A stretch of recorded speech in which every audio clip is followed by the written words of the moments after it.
All right, you history-loving heathens, buckle up, because today we're diving headfirst into one of history's biggest unsolved mysteries. Yeah. The fucking Maya collapse. Hmm. You know those dudes, right? Why? Pyramids, calendars, ripping hearts out. Yeah. But then, bam! Their whole civilization in the southern lowlands goes tits up between the 7th and 9th centuries CE. Right. Vanished like a fart in the wind. What the hell Hey, happened? well, first let's cut the crap about the Maya disappearing entirely. Okay. They're still around. This deep dive is about those powerful city-states in the southern lowlands going bust. Okay. They were kicking ass for centuries. Yeah. And everything went to shit. So we're talking specifically about the Terminal Classic period, right? Yeah. Like the last 100 years of their reign. Right. What makes archaeologists so sure these motherfuckers hit a wall? Think of bustling urban centers like Palenque, Capandico places, thriving for centuries, suddenly going silent. Right. It wasn't some overnight apocalypse, more like a slow-motion train wreck. Right. And the clues are all over the archaeological record, the most obvious. They just stopped building those massive, intricately carved monuments around 900 CE. It's like someone hit the pause button on their entire culture. Yeah.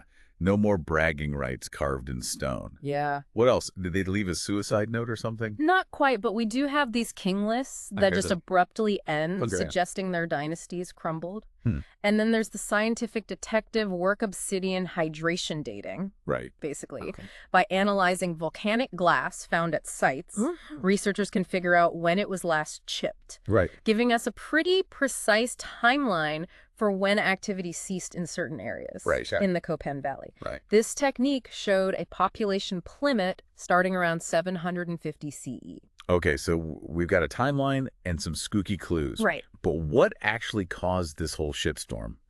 Let's get into the theory smack. Someone came in and kicked their asses, right? The foreign invasion theory is a popular one. Maybe influenced by those Toltec dudes from central Mexico. Right. But it doesn't explain the total abandonment of the southern lowlands. Okay. If some badass army rolled in, wouldn't the Maya have rebuilt after those invaders fucked off? Revolutions happen, Yeah. but people usually stick around and pick up the pieces. Right. It's not like everyone just packed their bags and said, screw this, let's go live with the squirrels. Yeah. What else? Did they run out of avocados or some shit? Well, the collapse of trade routes is another possibility. Okay. The classic Maya relied heavily on trade, especially with Teotihuacan in central Mexico. Right. But Teotihuacan's decline happened too early to be the sole cause. It might have added stress, but it's not the smoking gun. All right, so no single smoking gun. Yeah. What about disease? Didn't those ancient bastards live in a giant petri dish? The pestilence and plague theory has some merit. Okay. Tropical environments breed nasty bugs, Right. and the Maya's dense settlements and agricultural practices might have made things worse. Yeah. Imagine some horrible disease ripping through the population, weakening them over time. Yeah. It's plausible, but hard to prove without more direct evidence. Okay. Plus, plagues alone don't usually wipe out entire civilizations. So maybe disease was part of the problem, but not the whole enchilada. Yeah. Hit me with some more theories. All right, buckle up for this one. The drought theory. Okay.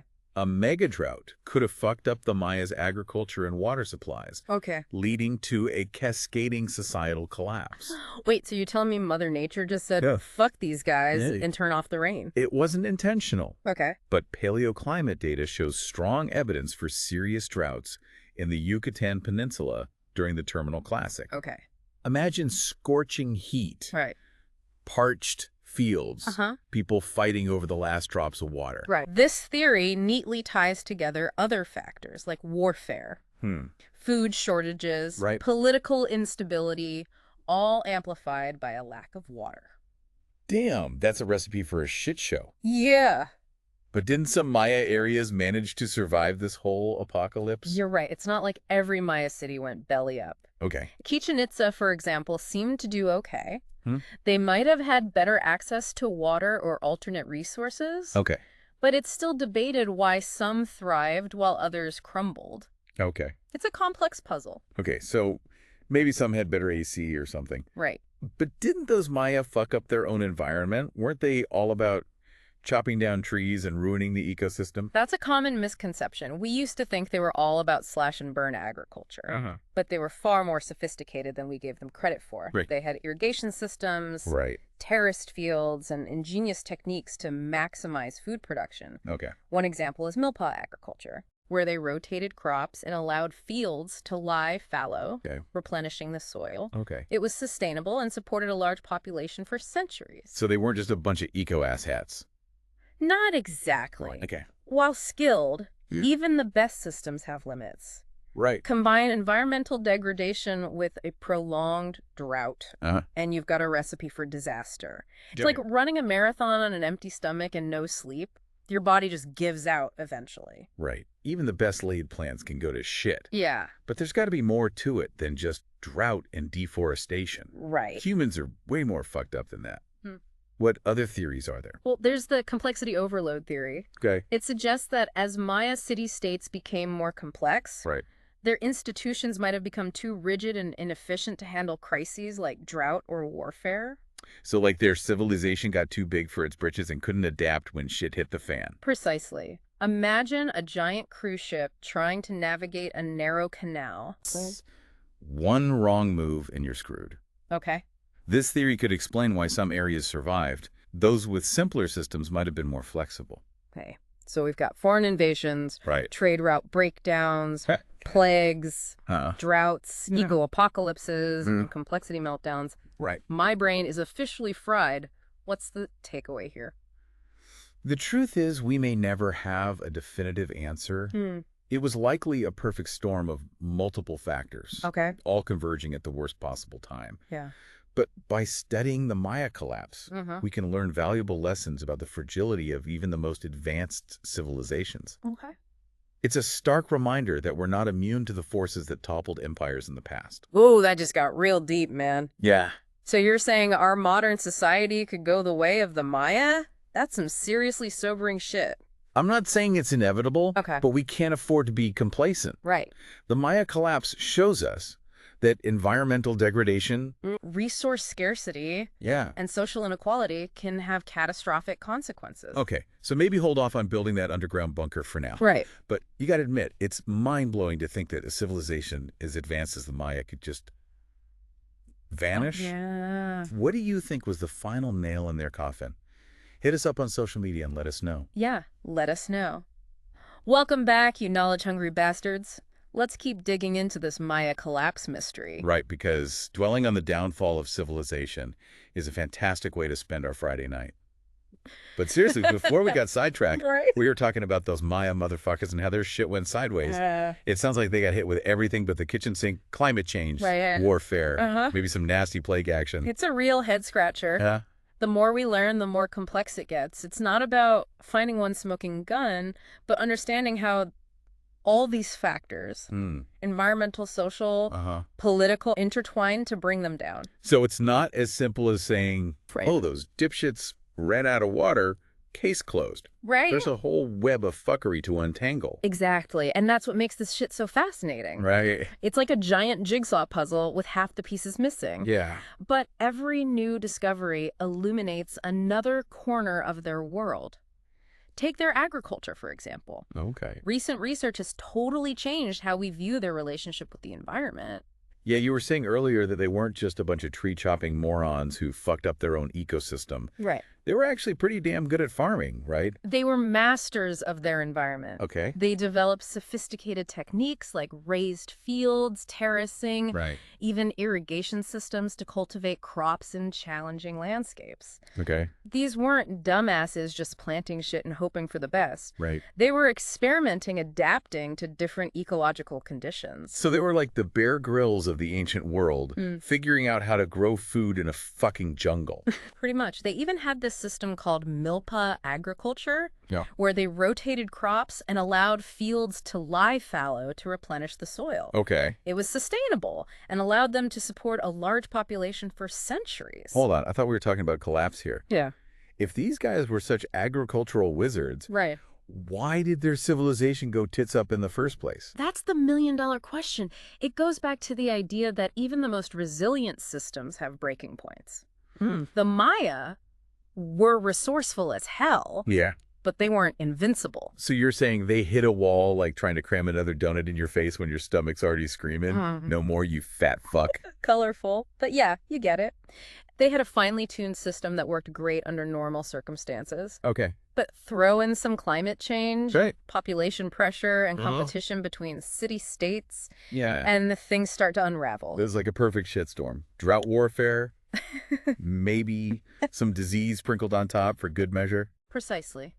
It's likely no single event caused the collapse, but a combination of factors creating a cascading effect. Okay. Ultimately leading to the abandonment of many major cities. Okay, let's back up a bit.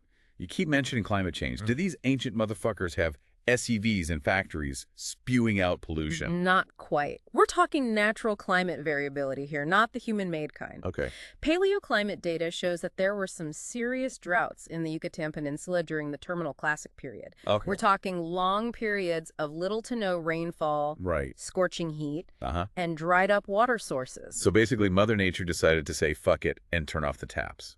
Brutal. Brutal, but likely true. Yeah. These droughts would have been devastating to their agriculture, which was their lifeblood. Right. Imagine crops failing, water sources drying up, and people starving. Wouldn't have been pretty. Yeah, that sounds like a recipe for some serious social unrest. Yeah. I bet those Maya kings weren't too happy about their people starving and coming at them with pitchforks. You're right. Drought would have put immense pressure on the ruling elite. Okay. They were expected to provide for their people. Right. And when they couldn't deliver, their authority would be undermined. So people were probably like, right. Hey, King Asshat, where's our fucking food? We're tired of eating dirt. Something like that. And when people get hungry and pissed off, they tend to rebel. Oh. We know that warfare was common among Maya city-states, and competition for resources would have intensified during droughts. So it's basically a free-for-all. Yeah. Everyone fighting over scraps like a pack of rabid dogs. It wouldn't have been pretty. And when you factor in disease outbreaks, right, which often follow famine and warfare, you've got a full-blown societal meltdown. Man, this is getting bleak. So we've got climate change screwing up their agriculture, right, leading to famine, warfare, and disease. Sounds like a one-way ticket to Collapse Town. But hold on, didn't some Maya areas manage to pull through? You're right, not every city collapsed. Some, particularly those on the coast or in the northern Yucatan, seemed to do better. Maybe they had access to alternate water sources or trade routes that allowed them to weather the storm. So it wasn't like the Maya civilization just vanished overnight. It was more like a slow-motion train wreck. Yeah. With some areas getting hit harder than others. Exactly. And that's what makes this whole thing so complex and intriguing. Right. There's no simple answer, no single villain to blame. Okay. It's a tangled web of interconnected factors that ultimately led to the decline of a once powerful civilization. Right, so we've covered climate change, right, warfare, disease, right, and a healthy dose of social unrest. Yeah. But there's got to be more to it, right? Right. Didn't those guys have any other problems? Like maybe they just got too big for their britches. You're onto something there. Remember that complexity overload theory? Yeah. Well, some researchers think the Maya might have become victims of their own success as their cities grew larger and more complex. Right. Their social and political systems might have become too rigid and inefficient to adapt to changing circumstances. So, like, they built this massive bureaucratic machine that couldn't handle a speed bump.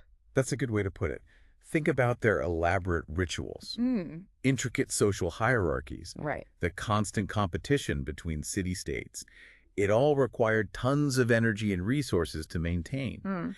And when things started to go south, the system might have buckled under the strain. So it's like they built a giant house of cards that eventually collapsed under its own weight. Precisely. And that's what makes the Maya collapse such a cautionary tale for our own civilization. Okay. It shows that even the most advanced societies are vulnerable to collapse if they fail to adapt to changing conditions. All right, so we've got a whole smorgasbord of theories, but no definitive answer. It's like a giant game of Clue, but with way more variables. What's the takeaway here? Are we all doomed to follow in the footsteps of the Maya? I wouldn't say doomed, but we can definitely learn from their mistakes. The Maya collapse highlights the importance of sustainability, adaptability, and social resilience. Okay. We need to be aware of the challenges we face: climate change, resource scarcity, social inequality, and work towards solutions before it's too late. Whoa, that got deep fast. Yeah. So you're saying we should all start hugging trees and composting our leftovers? I'm saying we need to think critically about our impact on the planet and each other, find ways to live sustainably, adapt to change, and build strong communities that can weather any storm. Okay, so maybe hold off on building that underground bunker for now. But you got to admit, it's mind-blowing to think that a civilization as advanced as the Maya could just disappear. Yeah. And the fact that we still don't have all the answers makes it even more fascinating, right? Absolutely. The Maya collapse is a reminder that history is full of mysteries and there's always more to learn. It's a story that continues to captivate us, challenge our assumptions, and make us question our place in the grand scheme of things. Deep thoughts, man. Deep thoughts. Well, folks, we're going to take a quick break to let all that sink in. But don't go anywhere, because when we come back, we'll be wrapping up our deep dive into the Maya collapse with some final thoughts and maybe a few more mind-blowing revelations. And we're back, you brainy bastards. So did all that Maya collapse talk make you want to stock up on canned goods and start digging a bunker in your backyard? Well, hopefully not. But it definitely makes you think about the fragility of human civilization, doesn't it? No shit. It's like watching a train wreck in slow motion. You know, those motherfuckers are headed for disaster, but you can't look away. It's a morbid fascination, for sure. But there's one piece of this puzzle we haven't explored fully, the human element. The human element? You mean like how those ancient assholes screwed things up with their own stupidity? Not necessarily stupidity, but certainly choices and actions, or inaction, that played a role in their downfall. Remember, we're not just talking about environmental forces or abstract social dynamics. We're talking about real people with all their complexities and fuck-ups. So you're saying those Maya kings weren't just sitting on their golden thrones watching the world burn. They actually had some agency in this whole shit show. Absolutely. While factors like climate change and resource scarcity created immense pressure, the Maya elite still had choices. Decisions that could either mitigate or exacerbate the crisis. Okay, give me an example. What kind of boneheaded moves could those kings have made that sent their civilization spiraling down the drain? For starters, they could have doubled down on their lavish lifestyles and extravagant building projects, even as the commoners were struggling to survive.